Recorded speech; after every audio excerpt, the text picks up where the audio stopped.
Last year's additional temporary municipal aid was a lifeline for us. We are very grateful to Governor Hochul and the legislature for granting us that funding, and that enabled us to deliver the daily services that our residents depend on, from public safety to public works. We went, I think, 14 years with no AIM funding, no increase. I think that's appalling, and the state should be really quite embarrassed by it. But again, I'm grateful it's back on the table.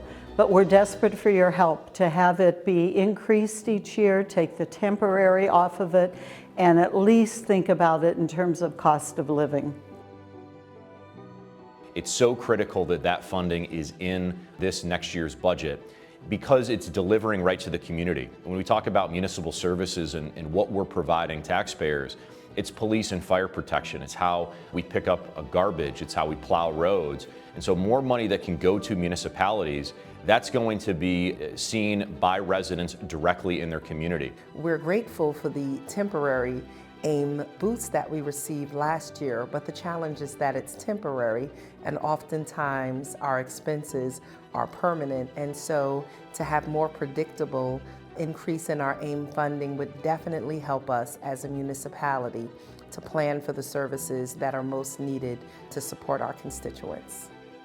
I was in a position last year where our budget had to appropriate a lot of reserves because expenses did grow exponentially in certain circumstances. I'm going to be in that position again this year, and to have the temporary assistance extended for a second year, invaluable. But the reality is, even inflation adjusted, we're so far behind, we've had to keep going back to the taxpayers for more than 15 years and say, we have to raise property taxes. And the reality is, a lot of that tax money flows to Albany and could be coming back in the form of AIM. I think it's important for lawmakers in Albany, in our state government, to know that this funding is going directly back to communities that are part of the fabric of our state. And whether it's small or large, this direct aid allows municipalities to determine what to bring to their community. It allows us to listen and to ensure that we're making investments that are important to them.